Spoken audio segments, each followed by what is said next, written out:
प्रभु यीशु मसीह के नाम में कल तक इस प्रोग्राम में आप मेरे साथ जुड़े हैं, इसलिए मुझे खुशी हो रही है। पूरी दुनिया में ऐसी घटनाएं हो रही हैं, चाहे वो देश में हो या राज्य में हो, जिन बातों की अपेक्षा नहीं की थी ऐसी बातें हो रही हैं। यह अभी इस तरह से और आगे इस तरह से होगा, इस तरह कोई अनुमान नहीं लगा सकता है। मैं कह रहा हूँ, चाहे साम्राज्य हो, चाहे बाढ़ हो या सुनामी ही क्यों ना हो, कोई अनुमान नहीं लगा सकते। यह आएगा, वो नहीं आएगा, जो नहीं आने वाला था वही आया। तो परमेश्वर ने इसमें क्या निश्चित किया है, यह हमें जानना जरूरी है। परमेश्वर ने जो निश्चित किया उसे हमें स्वीकार करना है। प्रभु ने जो निश्चित किया वो हमारी भलाई के लिए है, ये बुराई के लिए नहीं है। तो आइए कल तक में आगे बढ़ते हैं। तो सबसे पहले इस्राइल, ईरान, यूएस, इनका वॉर अपडेट हम देखेंगे। ये युद्ध तो एक बहुत बड़े सीज फायर की ओर चले जा रहा है, इस तरह से ट्रंप ने अनाउंस किया था। ये संभव है, 48 घंटों का समय दिया गया, कहा कि इससे शांति आएगी। कल तक प्रोग्राम के शूटिंग के समय तक तो ये घोषित किया गया है, लेकिन हमें इसे एडिट करके आप तक पहुंचाना पड़ता है। तो इस बीच इस सीज फायर का क्या होगा हमें पता नहीं। इसके बारे में प्रभु की इच्छा हुई तो इस प्रोग्राम के अंतिम भाग में आपको बताएंगे, आप धीरज रखिए। इस सीज फायर के साथ ही ईरान की IRGC कहते हैं अब यही वहां पर मुख्य अधिकारी है, क्योंकि ईरान के राष्ट्रपति घायल हैं, इसलिए अब ये मुख्य अधिकारी हैं। अब इन्होंने क्या कहा, ट्रंप के सामने के सारे विकल्प खत्म हो गए, उन्हें जो मौके दिए गए वो खत्म हो गए। और इसी के साथ में ईरान के प्रेसिडेंट क्या कहते हैं कि बातचीत तो संभव है और इसके कारण सीज फायर हो सकता है, लेकिन ये सब कन्फ्यूजन की दशा में जा रहा है। अगले 24 घंटों में, यानी कल तक ये प्रोग्राम जब आप तक पहुंचेगा, आप इसे समझ पाएंगे। इसके बीच में इसराइल लेबनान समस्या ये तो बढ़ती ही चली जा रही है।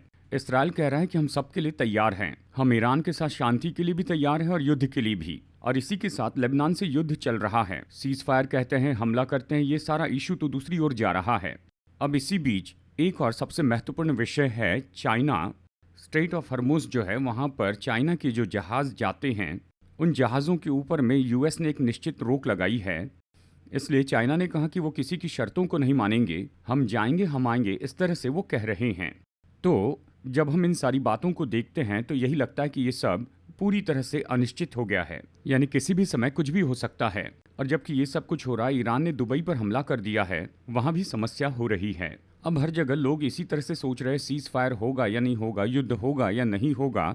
जैसे कि हमने पहले भी बताया, ये युद्ध तो इससे भी अगली दशा में चला जाएगा। ये ऐसा नहीं कि आज या कल में ये खत्म हो जाए। इसके बारे में धीरज रखिए, इसके बारे में और भी जानकारी कल तक प्रोग्राम में आपको बताएंगे। तो चलिए अगले विषय में चलते हैं। ये तो अर्मेनिया में होने वाले एक बहुत बड़ी समिट के बारे में है, EU summit, European union summit. इसका क्या महत्व है अगर इस तरह से पूछे तो हम सब जानते हैं अगला उदय होने वाला साम्राज्य तो यूरोपियन यूनियन का है। राइजिंग बीस्ट प्रकाशित वाक्य 13:1 में यही है। इसके बारे में हमारे पास बहुत से सबूत हैं, लेकिन इसमें बहुत ही बड़ा मूव अमेरिका ने किया है। क्या है पूछे तो जर्मनी में नाटो के ट्रूप्स रखे हैं, लगभग 10,000 ट्रूप्स ट्रंप ने उन्हें वहां पर रखा है। अगर आप ये पूछे कि ये नाटो क्या है, ये तो चाइना और रशिया से यूरोप को बचाने के लिए दूसरे विश्व युद्ध के बाद में नाटो को बनाया गया है। इनकी सुरक्षा के लिए अमेरिका के साथ में सहमति करके अमेरिकन ट्रूप्स वहां पर कई जगह पर रखे गए हैं। जहां जहां रशिया की सीमा है वहां इन्हें तैनात करेंगे, इस तरह से सलाह की गई थी। इसी के आधार पर यह सब चल रहा था। अब हाल ही में ईरान के इस मुद्दे ने जर्मनी जैसे देशों ने अपने हवाई अड्डों को उपयोग करने के लिए नहीं दिया, तो ट्रंप ने इस तरह से कहा कि वो नाटो से अपना समर्थन पीछे लेंगे। केवल कहा ही नहीं, लेकिन उन्होंने क्या किया, वो उससे बाहर आ गए। जबकि इसके पहले ही उन्हें धमकी दी गई थी, तो यूरोपियन देशों ने कहा कि हमें अपनी सेना तैयार करनी चाहिए।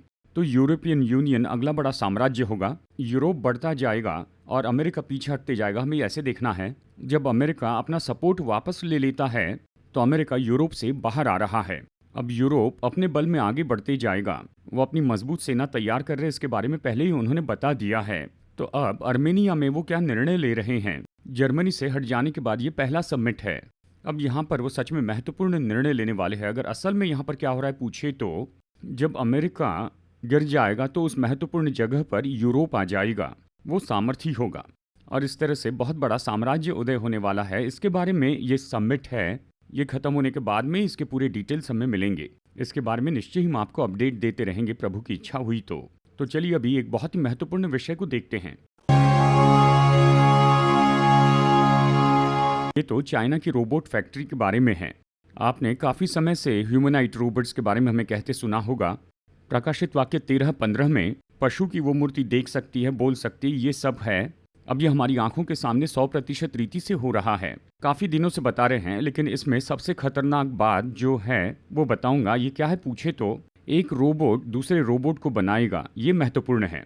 इस रोबोट फैक्ट्री में अलग अलग ही सिनेरियो है। इसमें दो महत्वपूर्ण बातों के बारे में आपको बताऊंगा। अलग ही सिनेरियो है, ये तो मनुष्य के लिए उपयोग किए जाएंगे, मेडिकल के लिए, एजुकेशन के लिए यूज करेंगे। ऐसी बहुत सी कहानियां बताते हैं, वो यूज कर रहे हैं। जो भी शुरू में आता है वो तो हमारे लिए उपयोगी होता है। उदाहरण के लिए सेलफोन को ही ले लीजिए। शुरू में तो ये तो कन्वीनियंस ही था, लेकिन आज ये सेलफोन आप पर और मुझ पर राज करता है ना। बच्चे इसके आदी हो गए। हमारे लिए ये जरूरी है। हम ऐसी जगह पर हैं कि इसके बिना कुछ नहीं कर सकते। इसी तरह से रोबोट तो हमारे लिए उपयोगी, हमारे कामों के लिए, हमारी पढ़ाई के लिए, एजुकेशन इंस्टीट्यूट के लिए, इन कामों के लिए उपयोगी हैं। लेकिन एक समय आएगा हम उनके आदी हो जाएंगे, उनके अधीन होंगे। क्या ऐसा होगा? अगर पूछे तो आधुनिक चीज़ें लाने वाले, जिन्होंने एआई टेक्नोलॉजी लाई है, ऐसे आधुनिक चीज़ें लाने वाले कहते हैं कि एक दिन पूरे संसार को नाश करेगी और उन पर पूरी तरह से राज्य करेगी। अब इसमें सबसे महत्वपूर्ण बात क्या है ये देखें तो, सबसे पहले यानी एक रोबोट दूसरे रोबोट को बनाते चले जाएगा, यानी वो खुद को इस तरह से बनाते चले जाएंगे। रोबोट आर्मी कहते हैं। मनुष्य को जन्म देते हैं, यानी पति पत्नी मिलकर बच्चे को जन्म देते हैं, ये तो स्वाभाविक है। अब ये किस तरफ जा रहा है? एक रोबोट, उसकी टेक्नोलॉजी, उसका एआई, आर्टिफिशियल इंटेलिजेंस, वो दूसरे रोबोट बनाएंगे। ये कभी नहीं रुकेगा। इसलिए जिसने ये वीडियो बनाया उसने ये कहा है, वीडियो बनाने वाले ने कहा, ये कभी नहीं रुकेगा। देखिए, इस तरह से वो खुद को बनाना कभी नहीं छोड़ेंगे, क्योंकि मनुष्य जो है वो तो थक जाते हैं। इस बात को देखें तो 8 या 10 घंटे काम करने के बाद में हमें थोड़ा सा आराम चाहिए, पर मशीन आराम नहीं करती है।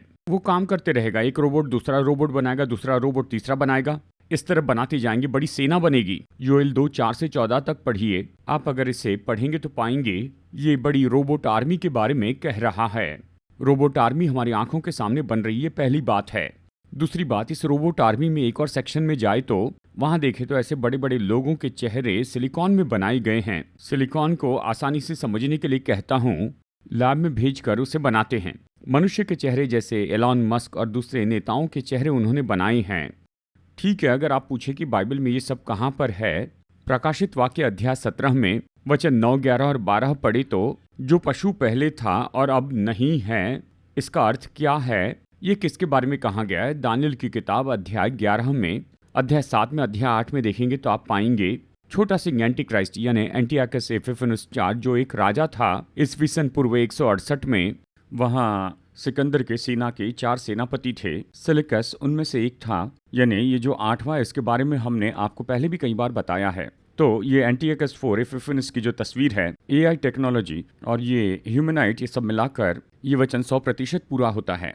ये आज और कल की बात नहीं है। प्रकाशित वाक्य में ये 1900 साल पहले से लिखा है। पिछले 20 साल से मैं बताते आ रहा हूँ ये सब कुछ आने वाला है। इस तरह से कहा, अब ये आ चुका है। एलॉन मस्क का मुंह बनाया है, बड़े बड़े नेताओं का मुंह बना दिया गया है। एंटियाकस IV एपिफेनुस का अगर ह्यूमनाइट रोबोट बना दिया जाए तो प्रकाशित वाक्य अध्याय 17 100% पूरा हो जाएगा। ये तो हमारी आंखों के सामने होगा।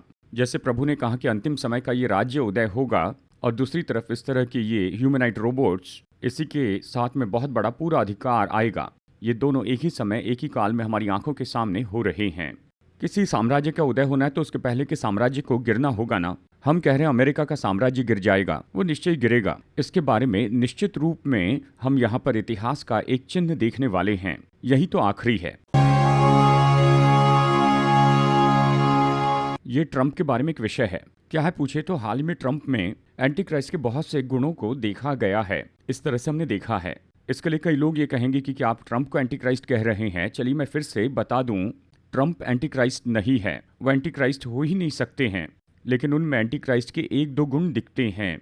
आने वाला तो इसी के जैसे होगा, वो अलग है, वो यूरोपियन यूनियन से आएगा।